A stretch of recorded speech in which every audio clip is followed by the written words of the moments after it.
몸의 균형을 조율하는 작은 기관 갑상선. 우리 몸의 에너지를 조절하는 중요한 장기입니다. 그런데 요즘 주변을 보면 갑상선암을 진단받은 사람이 적지 않습니다.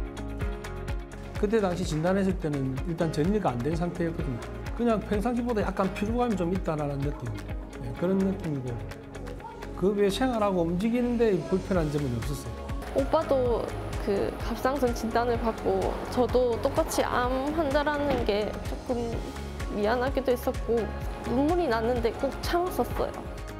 오늘은 갑상선암과 그 치료법인 고주파 치료에 대해 신시영 갑상선 센터장, 손정민 진료부장과 함께 자세히 알아보겠습니다. 갑상선은 일단 목 앞쪽에 기관지를 감싸고 있는 나비 모양의 내분비샘인데요. 이 갑상선은 갑상선 호르몬을 분비를 하고 있습니다. 그래서 갑상선 호르몬은 신진대사, 심장이 뛰게 하고 체온을 유지하고 뇌의 기능, 장애 운동 등 전신 기능을 조절하는 중요한 역할을 하고 있습니다. 이 갑상선에 암이 잘 생기는데 특히 우리나라에서 발병률이 아주 높습니다. 갑상선 암은 다른 암들과 똑같은 기전으로 생기고 있습니다. 세포의 성장과 분화, 사멸 되는 과정에서 이상이 생겨서 암은 생기게 되고요. 여기에서 여러 가지 유전자 돌연변이들이 연구되고 있습니다. 이 갑상선 암이 성장하는데 갑상선 자극 호르몬도 기여를 하는 것으로 알려져 있습니다. 이런 갑상선암이 잘 생기는 분들은 가장 잘 알려진 위험 요인은 방사선 노출입니다. 단순하게 CT라든지 그런 방사선 촬영 같은 것을 하는 것과는 다르게 방사선에 피폭되거나 아니면 방사선 치료를 받는 그런 경우에 위험 요인이 확실하게 될 수가 있고, 그리고 가족력, 그리고 기존의 갑상선 질환 등도 위험 요인으로 알려져 있습니다. 네, 갑상선 암이 큰 경우는 만져지거나 목소리의 변화 또는 삼킬 때 불편한 느낌이 있어서 오실 수도 있는데 이런 경우는 사실 암보다는 양성 갑상선 결절인 경우들이 더 많기는 하고, 또 암 중에서 아주 좀 예후가 좋지 않은 미분화암 같은 경우에는 크기가 큰 상태로 진단되는 경우들이 덜어는 있습니다. 그런데 대부분 갑상선암은 증상이 없습니다. 왜냐하면 대부분의 갑상선 암은 유두암이거든요. 유두암은 보통 1cm 전후로 발견이 많이 됩니다. 그래서 보통 증상이 없이 검진해서 우연히 발견이 되기 때문에 진단이 되었을 때 환자분들이 더 많이 당황하시는 것 같습니다. 갑상선 암의 표준 치료는 수술입니다. 갑상선 암의 크기나 위치, 임파선 전이 여부에 따라서 갑상선 한쪽을 절제를 하거나 양쪽 전체를 절제를 하고, 또는 임파선의 전이가 있는 경우는 임파선 절제술까지 같이 시행을 하게 됩니다. 봄 햇살이 부드럽게 스며든 목요일 아침, 분주한 출근길 대신 이지아 씨는 병원을 찾았습니다. 평범한 회사원으로 바쁜 일상을 살던 그녀는 정기 검진에서 갑상선 결절을 발견했고 정밀 검사 끝에 유두암 진단을 받았는데요. 갑상선암으로 힘들었던 가족이 있어 걱정은 더 컸다고 합니다. 저희 친오빠가 여기서 갑상선 수질암 진단을 받게 되어서 저도 혹시나 해서 계속 임파선염 치료를 받다가 그쪽 선생님께서 큰 병원을 가보라고 했는데 오빠 소개로 여기 오게 되었습니다. 저한테는 이런 일이 안 일어날 거라고 그냥 안일하게 생각을 했었어요. 진단 받았을 때 엄마가 뒤에 계셨는데 눈물이 났는데 꼭 참았었어요. 그때 제가 울면은 안 될 것 같아서 오빠도 그 갑상선 진단을 받고 저도 똑같이 암 환자라는 게 조금 미안하기도 했었고 몸 관리를 좀 못했나 했었어요. 아무래도 저는 바로 옆에서 저희 오빠가 수술을 했기 때문에 자국을 봤을 때 저는 아직 미혼인데 수술을 하게 되면은 목에 큰 칼자국도 생기고 당장 일을 할 수도 없는 상황이 생길 수도 있어서 여기 계신 손정민 선생님께서 고주파 치료를 권유를 해주셨고 환자의 선택이 가장 중요하다고 하셨는데 찍고 수술을 하는 거는 언제든지 가능하기 때문에 지금 당장은 고주파를 권유를 하셔서 한번 시도를 해보게 됐습니다. 안녕하세요. 잘 지내셨어요? 네. 초음파 검사 좀 할게요. 네. 조금 차갑습니다. 불편한 건 없으시죠? 네. 시술한 자리는 아주 깨끗하네요. 전혀 어딘지도 모르겠어요. 어디가 만져지세요? 이쪽. 전체적으로 이렇게 여기 뭐가 있지 않으세요? 손으로 짚어보세요. 요거 임파선, 임파선이에요. 요런 거. 요거 약간 몽글몽글하게 만져지는 거 말씀. 여기 이렇게. 요거 한번 봐드릴게요. 고개 이렇게 완전 돌려볼까요? 요거는 임파선이에요. 근데 임파선이 정상 조직이에요. 우리가 임파선이 있다고 해서 뭐 임파선 전이다 이런 게 아니라 당연히 몸에는 임파선이 다 있거든요. 근데 이런 것들이 비정상적으로 커지거나 모양이 이제 전이를 의심할 수 있는 소견을 보이면 이제 세층 검사를 해야 되지만 요거는 아주 정상 임파선이라서 우리가 감기가 걸린다든지 뭐 목에 근육통이 있을 때 커져 있을 수 있어요. 이게 만져지는 이유는 위치가 지금 피부 바로 밑에 있으니까 이렇게 만져지는 거예요. 근데 전혀 모양이 나쁘지 않아요. 걱정 안 하셔도 돼요. 저번에도 이거 만져진다 하지 않으셨어요? 그죠? 괜찮아요. 또 다른 데는 뭐 불편한 거 없으시고? 네, 맞습니다. 그래서 혹시나 모르니까 저희가 항상 임파선까지 검사를 다 하기 때문에 만져진 게 있으면 당연히 말씀을 하셔야 되고 이렇게 저희가 확인을 다 하고 있어요. 걱정 안 하셔도 돼요. 손정민 부장이 초음파를 통해 갑상선 상태를 꼼꼼히 확인합니다. 치료 부위는 물론 주변 조직까지 관찰하며 작은 변화도 놓치지 않으려는 모습인데요. 꾸준한 관리가 중요한 만큼 세심하게 검사가 진행됩니다. 이지아님은 가족 중 한 분이 갑상선암으로 진단을 받고 치료받는 과정을 가까이에서 지켜보며 그 불안한 마음으로 갑상선 검진을 위해 저희 병원을 찾으셨습니다. 갑상선암은 가족력과 관련이 깊은 암 중에 하나입니다. 그래서 가족 중 갑상선암 진단을 받은 분이 있다면 다른 가족 구성원들도 반드시 검진을 받아보시기를 권유드립니다. 2021년 이지아님은 약 5mm 크기의 미세 갑상선 유두암을 진단받으셨습니다.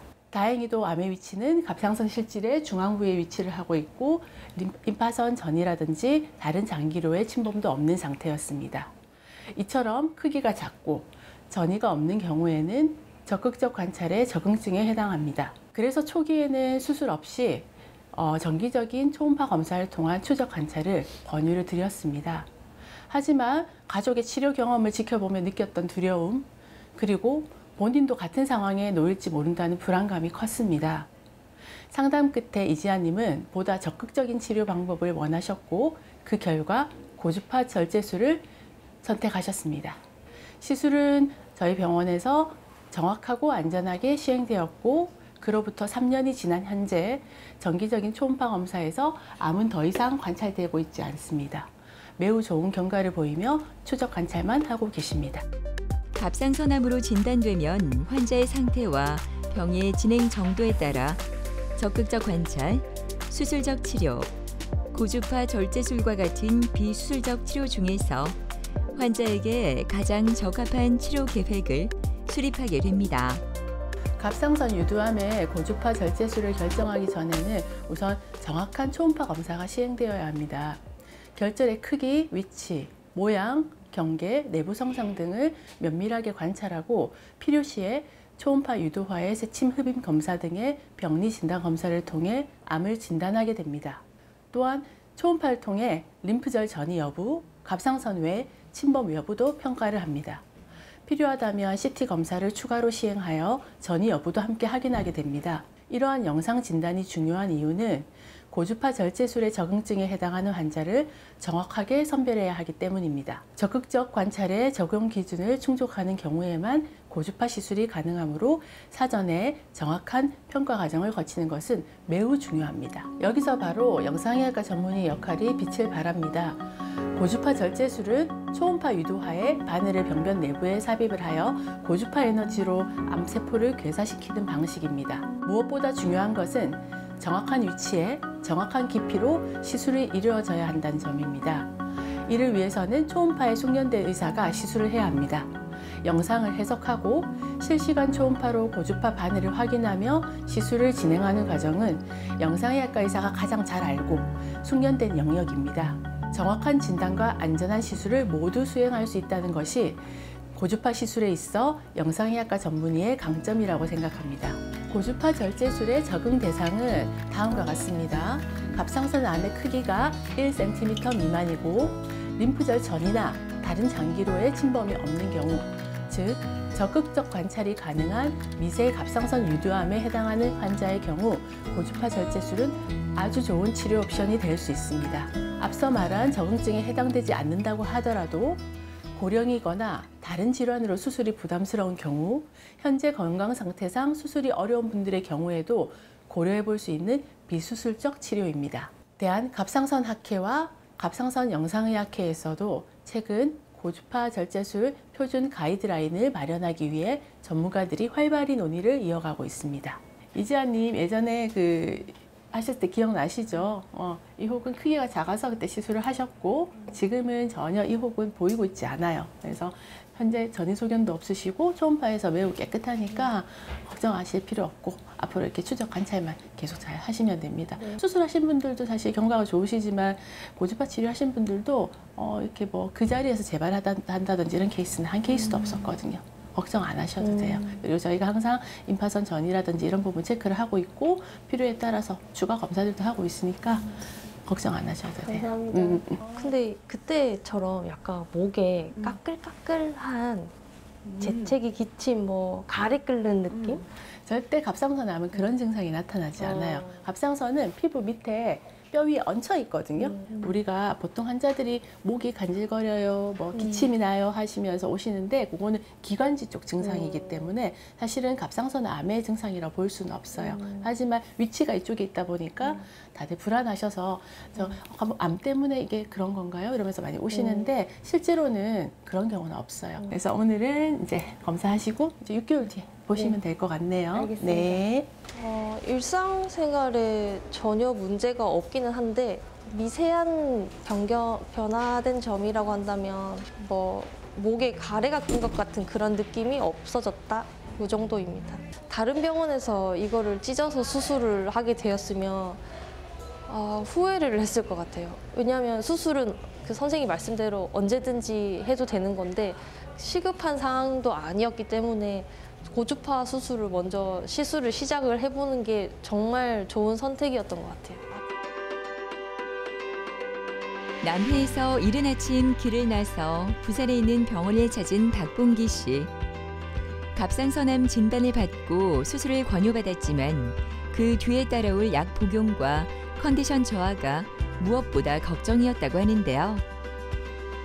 몸에 부담을 덜 주면서 지금의 일상을 지킬 수 있는 치료 방법을 찾던 그는 고주파 치료를 선택하게 돼 지금 너무나 만족한다고 합니다. 갑상선 바늘 절개하든지 안 그러면 전체를 드러내는 그런 수술을 해야 된다라고 하더라고요. 그런 상황에서 이제 일단 방법이 그거밖에 없으니까 일정을 잡아놓고 그러고 있는 찰나에 TV에 보니까 그 신수연 과장님이 그 센터장 하실 때 촬영했던 그 동영상을 보니까 쭉 보는 와중에 이런 그 고주파 시술이 있다라는 걸 모르고 수술을 하고 난 이후에 후회하는 사람들이 많다는 그런 내용을 딱 있더라고요. 바로 집사람한테 이야기해가지고 예약을 잡으라 해가지고 와서 상담해 보니까 신수연 과장님이 그 초음파하고 시술 다시 싹 해보고 우리 병원에서 시술이 가능하다라고 확신을 주길래 두 말도 안 하고 그냥 바로 날짜 잡아서 바로 수술 바로 해버렸습니다.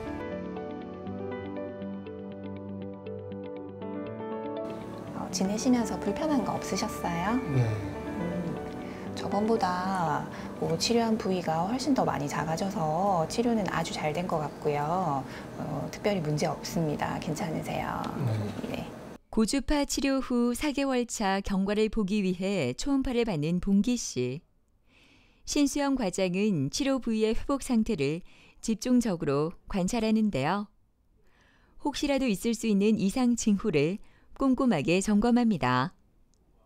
박봉기님은 처음에 타병원에서 갑상선암을 진단을 받으셨고 수술을 해야 된다는 말씀을 들으시고 이제 치료법을 고민하시던 중에 우연히 갑상선 고주파 절제술에 대해서 접하시고 내원을 하셨습니다. 일단은 수술 후에 이제 평생 약을 드셔야 된다는 점이 아주 부담스럽고 되도록이면 수술을 피하고 싶은 마음이 크셨습니다. 당시 초음파상에서 갑상선암도 안전한 위치에 있었고 1cm가 넘지 않는 크기였고 그리고 임파선에 전이가 없는 것을 확인이 되었습니다. 그래서 고주파 시술을 시행을 하였고 지금 현재 경과를 관찰하고 있습니다. 고주파 치료는 갑상선 내 종양을 선별적으로 제거하는 비수술 치료법입니다. 시술 부위를 마취한 후 초음파를 보며 고주파 전극 바늘을 갑상선암 내부에 정확히 삽입하고 전극 끝에서 고주파 전류를 흘려보내 열을 발생시키는데요. 이 열로 인해 암세포가 괴사하며 파괴됩니다. 중요한 주변 조직을 보호하기 위해서 수압 분리술이라는 기술을 함께 사용하는데요. 생리식염수나 포도당 수액을 갑상선과 주변 조직 사이에 주입해 열이 전달되지 않도록 일종의 물의 방어막을 만드는 방법입니다. 이 방법은 조직 손상을 예방하고 시술 중 통증을 줄이는 데에도 효과적입니다. 고주파 절제술은 고주파 에너지를 이용을 해서 갑상선 암을 열로써 태워서 치료하는 방법입니다. 고주파 에너지를 발생을 시키면 얇은 전극 끝에서 높은 열이 발생을 하는데요. 이 고주파 에너지가 주변 세포들을 진동을 시키게 되고 이 진동된 세포들이 마찰열을 일으키면서 여기서 발생되는 열로써 암이 태워서 없어지는 원리입니다. 고주파 시술에서 가장 중요한 것은 암을 완전히 제거하면서도 목소리 신경, 기관지, 혈관, 근육이나 피부 등의 주변 구조물들을 안전하게 보호하는 것입니다. 이를 위해서 정밀한 초음파 검사로 암의 위치나 크기, 그리고 주변 구조물과의 거리를 면밀하게 파악한 뒤 최적의 시술 경로를 설계를 하고 전극 바늘을 정확하고 섬세하게 다루는 숙련된 기술이 관건입니다. 시술의 전 과정은 초음파로 실시간 확인을 하면서 진행을 하는데요. 전극 바늘을 암 조직 안에 정확히 위치를 시키고 고주파 전류를 작동시키면 이때 바늘 끝에서 발생되는 열로 조직 내 수분이 수증기로 바뀌면서 작은 기포들이 생기게 됩니다. 이 버블은 치료가 잘 진행되고 있다는 신호인데 과도하게 생성될 경우에는 초음파 화면에서 바늘 끝이 가려질 수 있습니다. 이 바늘 끝을 놓치게 되면 열이 예상치 못한 부분에 전달될 수 있기 때문에 시술자는 바늘의 전장을 초음파에서 확인하면서 천천히 바늘을 이동시켜야 합니다. 바늘 조작과 초음파 모니터링을 동시에 정밀하게 수행하는 것은 단순해 보이지만 고도의 숙련이 필요한 기술입니다. 그래서 이 치료는 초음파를 섬세하게 다룰 수 있는 영상의학과 전문의에게 가장 적합한 시술이라고 평가됩니다. 오늘 저번에 치료했던 거랑 이게 오늘 검사랑 비교해 보니까 저번에 치료했던 부분이 이렇게 주변 조직보다 어둡게 보이는데요. 이 부분이 지금 한 3개월 정도 만에 아주 많이 작아졌습니다. 부피로 따지면은 이게 거의 한 10분의 1 정도 작아졌어요. 그래서 지금 치료는 아주 잘 됐고 혈류 검사를 했을 때도 더 이상 혈류가 들어가는 것도 없고 하면은 이 조직은 완전히 괴사가 된 거거든요. 그래서 이게 이제 점점점 없어져서 완전히 없어지는 것까지 확인을 할 거예요. 이렇게 완전히 없어지면 이제 치료 성공이라고 할 수 있고 지금 봤을 때도 치료는 아주 잘 되고 있습니다. 그래서 대부분 한 1년 정도 시점 되면은 거의 없어지고 좀 늦게 없어지시는 분들은 한 2년 정도. 근데 2년 안에는 100% 다 없어졌었거든요. 저희 병원에서 지금 한 1,200례 정도 이제 넘어가고 있는데 모든 분들이 다 깨끗하게 없어졌어요. 그래서 그거까지 확실하게 확인을 해보겠습니다. 그 피검사도 결과 보면은 그 갑상선 호르몬 수치도 다 이상이 없고 정상적이시거든요. 그래서 지금 갑상선 이제 치료함으로써 이제 혹이 있고 혹 주변으로 저희가 아주 한 2mm 정도 안전한 범위만큼을 절제를 하기 때문에 그거를 다 합치더라도 전체 갑상선은 다 남아있고 그 중에서 아주 일부만 이제 괴사돼서 없어지는 거기 때문에 거의 한 95% 이상은 남아있거든요. 그래서 여기에서 갑상선 호르몬 수치는 아마 문제는 없으실 거예요. 그러면 아마 뭐 지내시는데 컨디션도 크게 무리는 없으시고 그럴 것 같습니다. 현재 상태로는 네. 뭐 특별한 변수가 없는 한 네네. 갑상선 약을 먹거나 그런 경우는 없는 거죠. 네, 그러실 것 같아요. 그것만으로도 다행인 것같습니다. 네, 그렇죠. 그래도 처음 갑상선 암으로 진단 받으면 일단은 암이기 때문에 좀 많이 우울하실 수도 있고 이제 수술에 대한 걱정, 여러 가지 뭐 또 재발에 대한 걱정, 여러 가지 걱정을 하실 수 있는데 해보셔서 아시겠지만 고주파 치료하시면은 좀 생각보다 간단하게 치료하실 수 있고 갑상선 기능이 계속 보존이 되기 때문에 시술 전이랑 비교했을 때 컨디션을 유지를 잘 하시면서 일단 암이라고 하는 걸 한번 경험을 해보셨기 때문에 건강에 관심이 훨씬 더 많이 생기시는 것 같아요. 그러시죠? 네. 그때 저희가 이제 검사할 때 뭐 여러 가지 CT랑 이런 거 검사했을 때 이제 심장 혈관에 그때 약간 석회화가 있어서 심장 검사도 그때 권유드렸었는데 아마 그런 것도 잘 챙겨 보시면 좋으실 것 같아요. 뭐 진료 예약은 해놓으셨다고 하셨죠? 예, 진료 예약 해놨는데 네. 그것도 한번 조만간에 검사해보고 또 하겠습니다. 보면 갑상선 암이 암이 있으셨던 분이랑 암이 없으셨던 분의 생존율을 비교를 해보면 이제 이 갑상선암은 악성도가 워낙 낮기 때문에 이것 때문에 이제 돌아가시는 분은 극히 드문데 생존율을 비교해보면 갑상선암이 없는 분들보다 오히려 더 높아요. 그래서 그만큼 건강에 신경을 더 많이 쓸 수 있는 기회가 되기 때문에 더 좋은 부분이 있는 것 같습니다. 암이긴 하지만 그래서 네, 좀 긍정적인 면을 잘 보고 건강 잘 지키시면은 뭐 훨씬 더 좋으실 것 같아요. 네. 잘 되고 뭐 네. 진행도 이제 좋다니까 감사드립니다. 제가 더 감사드립니다. 찾아주셔서 감사드리고 일단은 다음 검사는 6개월 있다가 보시면 되거든요. 6개월 있다가 보시면 아마 그때는 아마 더 많이 줄어들 것 같아요. 그래서 6개월 있다가 요 초음파 검사하고 또 피검사 혹시 이상 없는지 한 번 더 체크는 해보겠습니다. 네, 알겠습니다. 네네. 박봉규 환자분은 우측 갑상선 중엽에 0.7cm 크기의 갑상선 암이 있었고요. 이 암에 대해서 고주파 시술을 시행을 했습니다. 고주파 시술을 시행을 한 당일의 사진이고요. 암은 절제가 되었고 이 절제가 된 부분이 아주 어둡게 보입니다. 시술 다음 날 확인을 했을 때 이렇게 절제된 부분이 어둡게 보이고 있습니다. 그리고 시술 3개월 후에 오셨는데 보시면은 사이즈가 확연히 줄어든 것을 볼 수가 있습니다. 이 절제된 조직이 이전에 비해서 거의 한 10분의 1 정도로 크기가 줄었습니다. 그래서 치료는 잘 되었고요. 계속해서 이 절제된 조직은 앞으로도 줄어나갈 것으로 예상이 됩니다. 저희는 지금까지 많은 환자분들이 갑상선 기능을 지키면서 건강을 회복해가는 모습을 보면서 큰 보람을 느끼고 책임감을 느끼고 있습니다.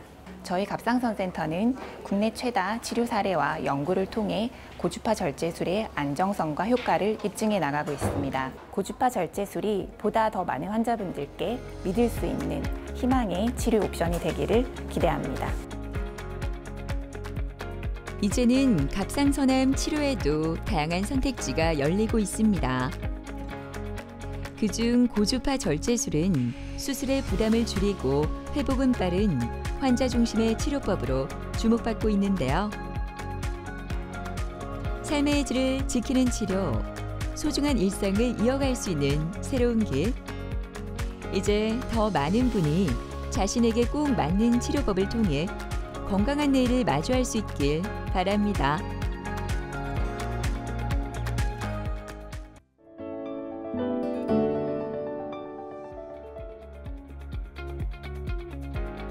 침침하고 건조한 눈, 시리고 뻑뻑한 느낌, 흐릿한 시야와 계속되는 눈물. 이 증상들은 현대인이라면 누구나 한 번쯤 겪어봤을 눈의 고통입니다. 안과 질환은 나이와 상황을 가리지 않고 누구에게나 삶의 불편함을 안겨주고 있는데요. 지금 여러분의 눈은 건강하십니까? 좀 침침하면서 뭐가 가리는 것처럼 그렇게가 있어가지고 콩 같은 거 보고 이러면 더 이제 심해지는 그런 게 있어가지고 눈물이 막 뭐 계속 질질질 흘려. 왼쪽 눈은 이제 안압이 한 50가량 올라갔어. 현대 사회의 급변하는 환경은 우리의 눈을 끊임없이 위협하고 있는데요. 안구 건조증, 노안, 녹내장, 황반 변성 등 과거에는 생각지도 못했던 다양한 안과 질환들이 우리의 삶의 질을 현저히 떨어뜨리고 있습니다. 이에 따라 최근에는 전신의 균형을 회복해 눈 건강을 개선하는 한의학적 치료에 관해 관심이 커지고 있는데요. 오늘은 김정희 원장과 함께 치질로 치료하는 안과 질환에 대해 자세히 알아보도록 하겠습니다. 사상체질 치료법은 그 각 체질마다 강한 장기가 약한 장기가 있습니다. 그 중에서 특히 약한 장기가 부족해서 병이 생기기 때문에 그 약한 장기를 찾아내는 거라고 생각하시면 됩니다. 환자마다 강한 장기가 있고 약한 장기가 있는데 병이 항상 약한 장기가 부족해서 생기는 경우가 많습니다. 그래서 이런 경우에 오장부 중에서 약한 장기를 찾아내서 오장부를 치료해 주게 되면은 오장부에서 만든 에너지를 사용하는 곳이 눈이라든지 뇌라든지 팔다리, 근골격계 질환을 동시에 치료할 수가 있습니다. 자, 일단 맞춤 치료가 중요한 이유가 뭐냐면 예를 들어 같은 병이라 하더라도 똑같은 두통이고 똑같은 안구 건조증이고 똑같은 녹내장이라 하더라도 겉으로 드러나는 증상 같다고 하더라도 그 원인이 사람마다 다 다르기 때문에 그렇습니다. 예를 들어서 폐가 안 좋아서 눈으로 영양 공급이 안 될 수도 있고 심장이 안 좋아서 눈으로 영양 공급이 안 될 수도 있고 간이 안 좋아서 눈으로 영양 공급이 안 될 수도 있습니다. 자, 이런 경우에 간이 안 좋은 경우는 간을 좋게 하는 것이 안구 건조증을 치료하는 치료법이 될 것이고 심장이 안 좋다면 심장을 좋게 하는 것이 안구 건조증을 치료하는 방법이라고 할 수가 있습니다. 즉 같은 병이라 하더라도 그 근본 원인이 사람마다 다르기 때문에 사람에 따라서 치료 방법이 달라지는데 그 근본 원인을 찾아서 치료하는 데 특화된 학문이 사상의학이라고 생각하시면 되겠습니다. 병의 가지를 보는 것이 아니라 그 뿌리를 찾아서 근본을 치료하는 가장 좋은 방법이 사상의학이라고 생각하시면 되겠습니다. 파란 가을 하늘이 싱그러운 목요일 오후, 씩씩한 걸음으로 한의원으로 향하는 이헌영 씨는 요즘 눈이 맑아진 것 같아 기분이 좋습니다. 2017년 녹내장 진단을 받은 이후 심한 안구 건조와 고안압으로 늘 불편함을 안고 살아왔는데요. 여기에 만성 피로와 두통, 비염까지 겹쳐 몸과 마음이 지쳐 있었다고 합니다. 힘들기만 했던 그의 일상. 하지만 지금은 그의 표정이 너무나 편안해 보입니다. 이게 녹내장이 한 10년 넘거든요. 안과만 계속 다녔어. 뭐 서울까지 갔어, 안과. 뭐 서울에 뭐 영등포 무슨 병원 큰 게 있다고 하더라고. 거기 눈 잘 본다고 해서 서울까지 갔는데 안 돼요. 눈물이 막 뭐 계속 질질질 흘려. 왼쪽 눈은 이제 안압이 한 50가량 올라갔어. 일하기가 영 불편했다고 분대 붙이고 일하고 그랬는데요. 한의원도 여기 오기 전에는 다른 데에서 눈대에서 침을 맞았거든요. 그 한 석 달인가 다 맞았어. 그 효과 없어갖고 그 다른 병을 알아보다가 어떻게 우연히 트리비를 봤다고요. 집에 퇴근해갖고 그래갖고 일로 온 거예요. 아버님 안녕하세요. 반갑습니다. 또 몇 가지 물어볼게요, 아버님. 요즘 눈은 좀 어때요, 아버님? 요새 뭐 살만하죠. 눈이 편해갖고. 네. 눈뜨기도 편하고. 네. 아침에 자고 있나면요, 뭐 눈물에 나갖고 너를 붓는 것도 없고 예. 몸도 편하고. 그렇죠, 아버님. 몸이 좀 많이 가벼워지셨죠? 네. 피로가 덜하죠, 아버님? 필요가 없는데요. 그렇죠, 아버님. 이게 사실은 피곤한 게 좋아져서 눈이 좋아진 겁니다. 오장부가 좋아지면 눈은 그냥 당연히 좋아지는 거고 몸이 전체적으로 건강해집니다. 안암은 좀 어때요, 요즘에? 요새 몰라요. 안과를 안 가봤거든요. 예. 전에 한번 재본 게 침 맞고 한 25인가 22인가 예. 떨어지더라고. 왼쪽 눈이 이게 50가량 나갔었거든요. 예. 이게 잘못하면 터진다고 하더라고요. 2달밖에 치료 안 했지만 네. 그래도 약간은 많이는 아니지만 약간은 좀 주로 수치가 좀 약간은 좋아졌어요. 여기 마이너스 14.36에서 마이너스 12.99거든요. 약간 한 1이라 좀 내려갔거든요, 아버님. 2달 한 거 치고는 뭐 예후가 또 관리가 잘 될 것 같습니다, 아버님. 그리고 아버님 음식 같은 거 잘 가려 먹어야 됩니다. 그 맵고 짠 거 드시지 마시고 제가 아버님 체질에 맞는 거 적어드렸죠, 소양인 음식. 그거 좀 챙겨 드셔야 돼요. 아, 네. 알겠죠, 아버님? 그 아버님은 눈이 많이 안 좋은 상태에서 봤기 때문에 어쨌든 진짜 열심히 지금처럼 열심히 오셔야 돼요. 네. 알겠죠, 아버님? 네. 이제 침 좀 잘 좀 놔드릴게요, 오늘. 아, 네. 알겠습니다. 가시죠, 아버님. 아, 네. 감사합니다. 예. 이분 같은 경우에는 65년생이시고 남자분이신데 2017년도에 양안 녹내장 진단 받으셨고 2019년도에 왼쪽 눈 자체가 실명이 되셨습니다.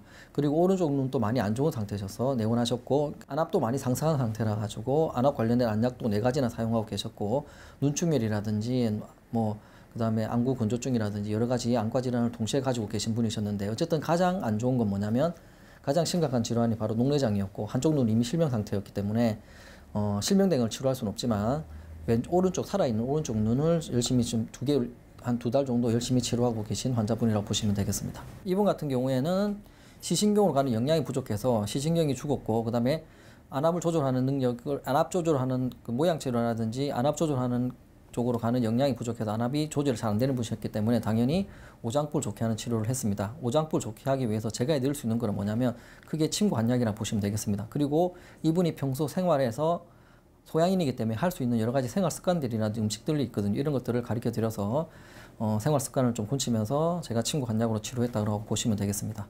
자, 그리고 왜 한약으로 시신경을 튼튼하게 만들 수가 있냐면 원리는 아주 간단하다고 보시면 되겠습니다.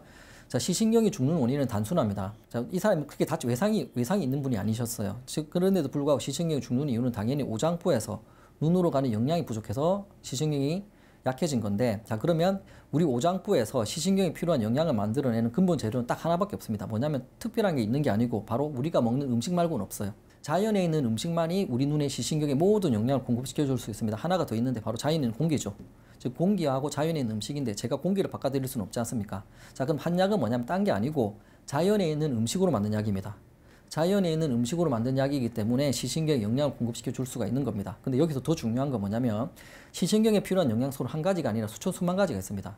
자, 그러면 같은 녹내장이라 하더라도 사람마다 부족한 영양소가 다를 수밖에 없기 때문에 먹는 것도 달라야 되고 한약도 달라야 됩니다. 이걸 찾아내는 게 한의학이라 보시면 되고 이걸 1000년 넘게 인간이 먹으면서 연구한 게 한의학이고 사상체질의학이라고 보시면 되겠습니다.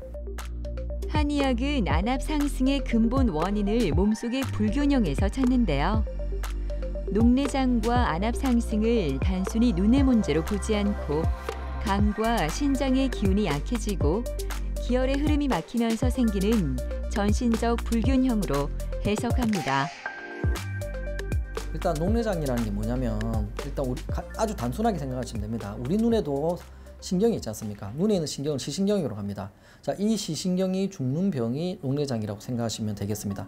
자, 안압이 높은 게 녹내장이 아니에요. 안압이 아무리 높아도 시신경이 안 죽으면 녹내장이 아니고 안압이 정상이라 하더라도 시신경이 죽으면 녹내장이라고 생각하시면 되겠습니다. 즉, 녹내장에서 시력이 떨어지는 이유는 안압이 높아서가 아니라 그 기준이 되는 건 시신경이라고 생각하시면 됩니다. 만약에 시신경이 다 죽게 된다면 실명되는 거라고 생각하시면 되겠습니다. 자, 그런데 여기서 녹내장 환자들을 보면 안압이 높은 녹내장은 20-30%밖에 되지 않습니다. 대부분 70-80%는 안압이 정상인 녹내장이라고 생각하시면 됩니다. 즉, 안압이 높다고 녹내장이 아니라는 거고 그 시신경이 죽는 원인 중에서 20-30% 정도만 안압이고 나머지 70-80%는 안압과 직접적으로 관련이 없는 경우가 더 많이 있습니다. 우리 눈에서 안압을 조절하기 위해서는 영양분이 필요합니다.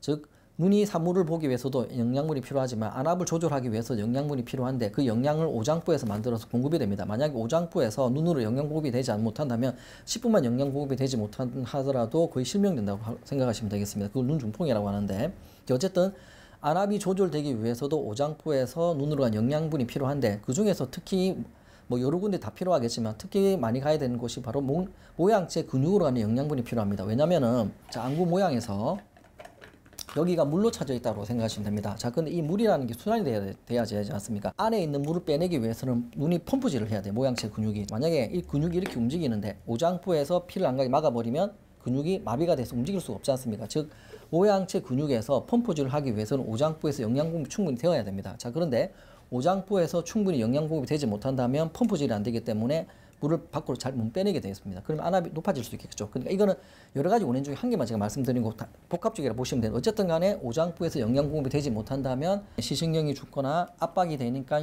혈액 공급이 되지 못해서 시신경이 손상이 받아서 녹내장으로 진행될 수가 있는 것입니다. 자, 그런데 여기서 중요한 게 오장부가 좋아지게 되면 안압 조절되는 거는 당연히 기본 중에 기본인 것이고, 더 중요한 건 뭐냐면 시신경으로 가는 영양을 증가시킬 수 있다는 게 이 치료의 가장 큰 장점입니다. 안압이 정상이라 하더라도 이 시신경에 필요한 영양분을 만들어내는 것도 오장부입니다. 이 시신경에 필요한 영양이 100인데 오장부에서 100만큼 공급되면 죽을 이유가 없지만, 시신경에 필요한 영양이 100인데 오장부에서 60밖에 공급이 안 된다면 시신경이 약해질 수밖에 없습니다. 자, 그러면 오장부가 좋아지게 되면 안압을 조절하는 능력만 뛰어나지는 것이 아니라 오장부가 좋아지게 되면 시신경으로 가는 영양 자체를 직접적으로 증가시킬 수 있기 때문에 약해진 시신경을 얼마든지 튼튼하게 만들 수가 있는 것입니다. 오늘도 침 치료를 받는 현영 씨. 침 치료는 눈으로 향하는 기운의 흐름을 정돈해 시신경의 부담을 덜어주고 전신의 긴장을 완화하는 데 도움을 주는데요. 침이 조심스레 자리에 놓이자 눈 주위의 긴장과 압박감이 서서히 풀려갑니다. 효과는 한 일주일 맞았나? 그때부터 슬슬 좋아지는데요. 그때부터 꾸준히 이제 좋아지는 거죠. 첫째, 눈물이 안 나죠. 눈이 편하죠. 마음도 편하죠. 저녁에 잠 잘 자죠. 그것만 하면 되죠. 얼마나 더 편해요. 제가 몰라요. 원장님은 어떻게 생각하는지 몰라도 저는 한 80가량 좋아졌다고 봐요. 한 2달 맞았는데. 대기실 한쪽에 앉아 조용히 진료 순서를 기다리는 전옥선 어머니. 눈물이 자주 흘러 글을 읽는 것도 사람을 마주보는 것도 쉽지 않았고, 노안까지 겹쳐 작은 일상조차 불편했다고 하는데요. 이곳에서의 꾸준한 치료로 시야가 조금씩 또렷해지면서 생활이 너무나 편해졌다고 합니다.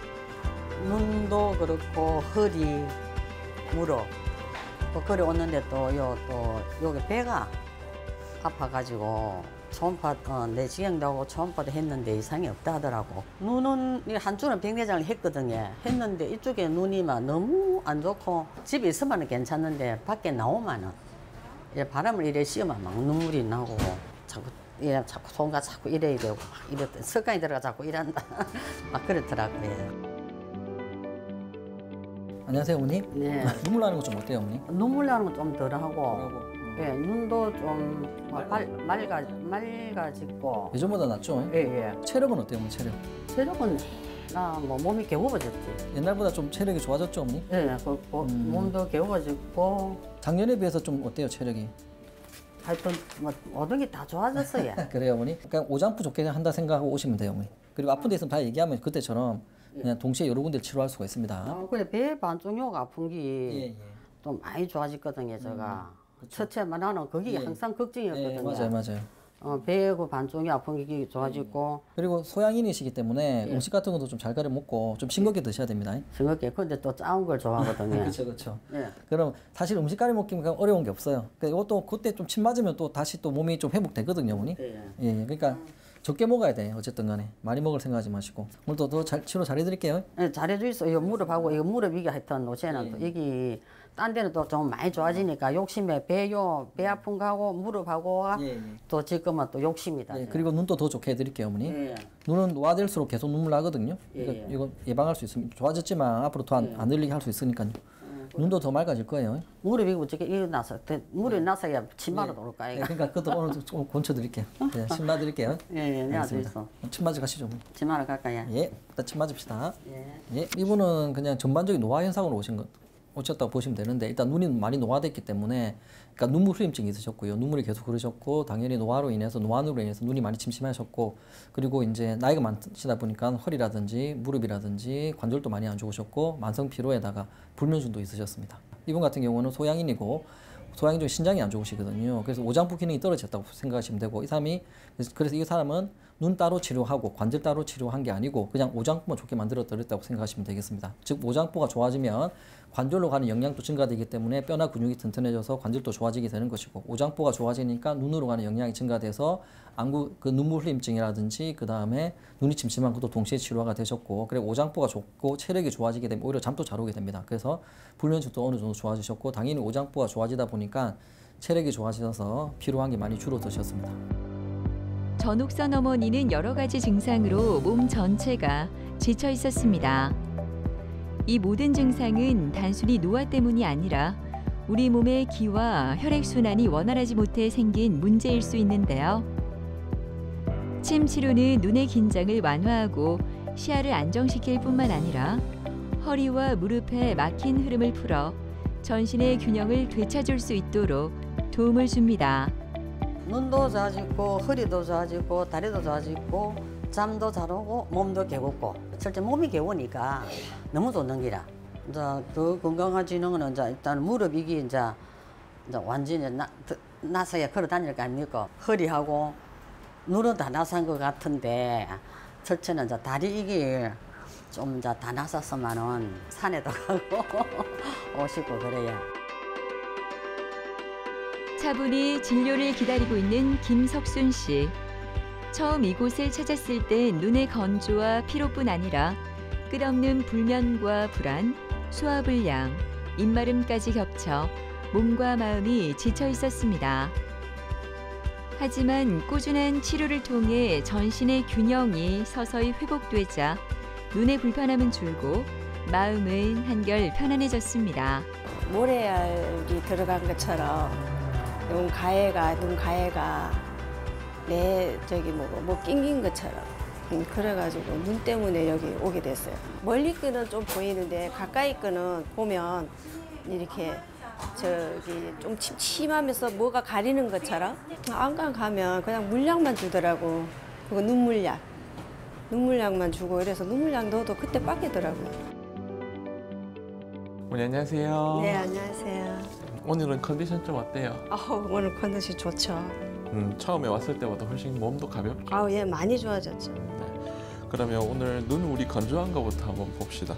평소 처음보다 눈 건조한 건 몇 프로 정도 좋아진 것 같아요? 한 100이면은 지금 한 70%? 70%. 우리가 치료하지 아직 한 달이 안 됐는데 70%면 굉장히 잘 되고 있는 거거든요.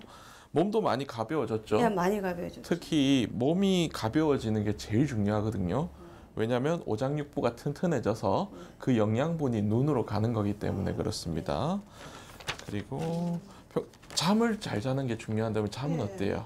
잠은 요 근래 와갖고 조금 못 잤어요. 근데 이제 잠은 자기는 자는데 깊은 잠은 제가 못 드는 것 같아요. 아직까지는. 근데 이제 잠은 약을 안 먹는다는 거.